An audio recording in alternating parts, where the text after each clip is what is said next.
Kali ini saya akan menjelaskan tentang organ-organ pada traktus digestivus, mulai dari satu cavum oris atau mulut. Berfungsi sebagai tempat masuknya makanan dan dimulainya proses pencernaan. Di dalam mulut terdapat organ-organ pencernaan lainnya, yaitu gigi yang terdiri dari gigi seri berjumlah 4 buah, gigi geram depan berjumlah 3 buah, dan gigi geram belakang berjumlah 3 buah. Lalu ada juga diasterifa, yaitu bagian tanpa gigi atau tempat menjulurkan lidah. Lalu ada lidah untuk merenggut makanan dan mendorong makanan yang sudah dikunyah menuju lambung.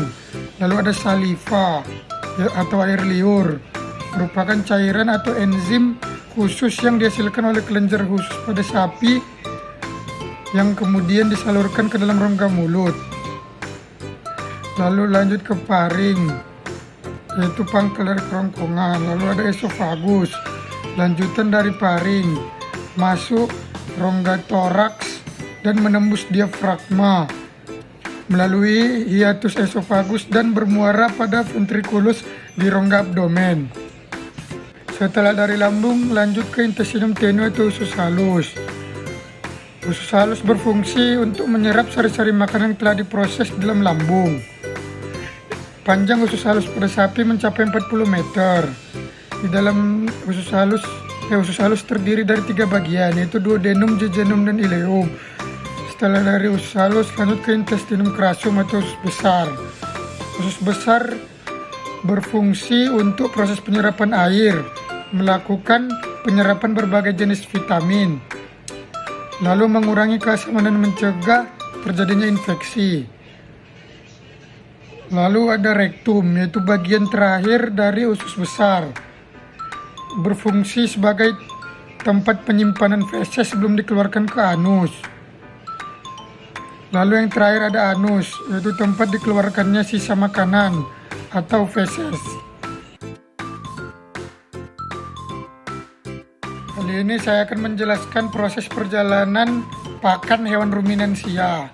Pertama, rumput dikunyah di dalam mulut, kemudian dilanjutkan melalui esofagus untuk disalurkan ke lambung. Dari esofagus, makanan menuju ke rumen. Proses yang terjadi di rumen yaitu makanan dicerna dan menjadi bubur dengan bantuan gerakan mengaduk oleh dinding rumen. Pada saat sapi istirahat, pakan yang berada di dalam rumen akan dikembalikan lagi ke mulut untuk dikunyah kembali. Di dalam rumen, pakan akan dibentuk menjadi gumpalan-gumpalan yang masih kasar atau bolus. Bolus akan dimuntahkan kembali ke mulut atau proses regurgitas untuk dimamah 2 kali atau dikunyah kembali sama dengan proses remastikasi. Kemudian bolus ditelan kembali atau proses redeglutasi. Selanjutnya bolus tersebut dicerna lagi oleh enzim-enzim mikroba rumen dan namanya berubah menjadi digesta. Setelah itu makanan akan diteruskan menuju retikulum. Pada retikulum, makanan difermentasi dengan bantuan bakteri anaerob dan protozoa. Terjadi proses absorpsi dan penyaringan benda-benda asing yang masuk bersama makanan sehingga tidak masuk ke omasum. Setelah itu, makanan dilanjutkan ke omasum. Omasum disebut juga sebagai perut buku karena tersusun dari lipatan-lipatan sebanyak 100 lembar. Pada omasum juga menghasilkan amonia dan mungkin asam lemak terbang. Setelah itu, makanan dilanjutkan ke abomasum. Pada abomasum, makanan dicerna dengan bantuan enzim pencernaan pepsin yang dihasilkan oleh abomasum. Setelah makanan dicerna di abomasum, makanan akan dilanjutkan ke usus halus. Usus halus pada sapi panjangnya kurang lebih 40 meter. Pada usus halus terjadi proses absorpsi dan fermentasi. Selain itu, terjadi juga penyerapan sari-sari makanan dan pada akhirnya makanan akan dibuang melalui anus.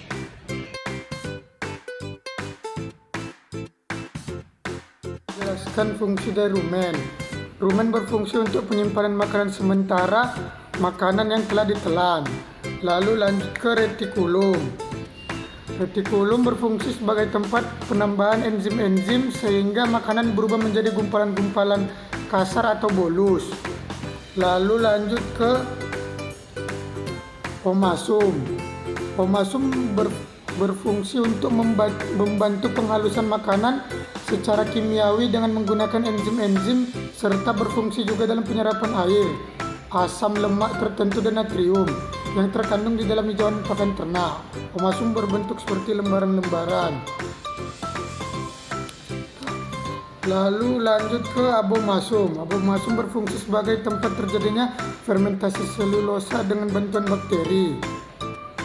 Lalu yang terakhir ada intestinum tenue, berfungsi sebagai penyerapan sari-sari makanan yang telah diproses di dalam lambung, yang kemudian diedarkan ke seluruh tubuh dan diubah menjadi energi.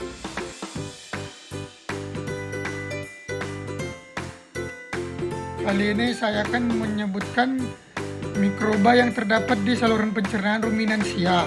1. Ruminococcus albus, berbentuk bulat, ya, termasuk ke dalam bakteri selulolitik yang mempunyai kemampuan untuk memecah selulosa. Lalu 2 ada Bacteroides succinogenes, berbentuk batang, yang juga termasuk bakteri selulolitik yang juga mempunyai kemampuan untuk memecah selulosa. Lalu ketiga ada Bacteroides ruminicola, termasuk bakteri proteolitik yang mempunyai kemampuan untuk memecah protein, asam amino, dan peptida lain menjadi amonia. Lalu keempat ada Selenomonas ruminantium yang juga termasuk bakteri proteolitik yang mempunyai kemampuan untuk memecah protein, asam amino, dan peptida lain menjadi amonia. Lalu kelima ada Methanobacterium formicium yang termasuk ke dalam bakteri metanogenik yang mempunyai kemampuan untuk mengkatabolisasi alkohol dan asam organik menjadi metan dan karbon dioksida.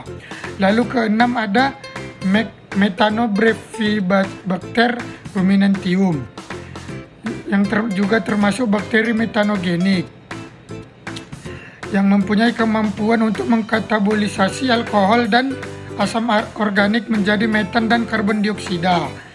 Lalu ketujuh ada Clostridium lokeadi yang termasuk ke dalam bakteri amilolitik yang mempunyai kemampuan untuk memfermentasikan amilum.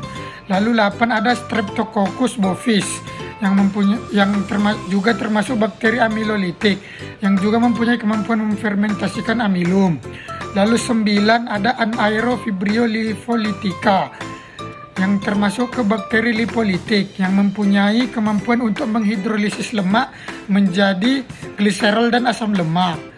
Lalu yang ke-10 ada Veillonella alcalescens yang juga termasuk bakteri lipolitik yang mempunyai kemampuan untuk menghidrolisis lemak menjadi gliserol dan asam lemak. Sekian dari saya.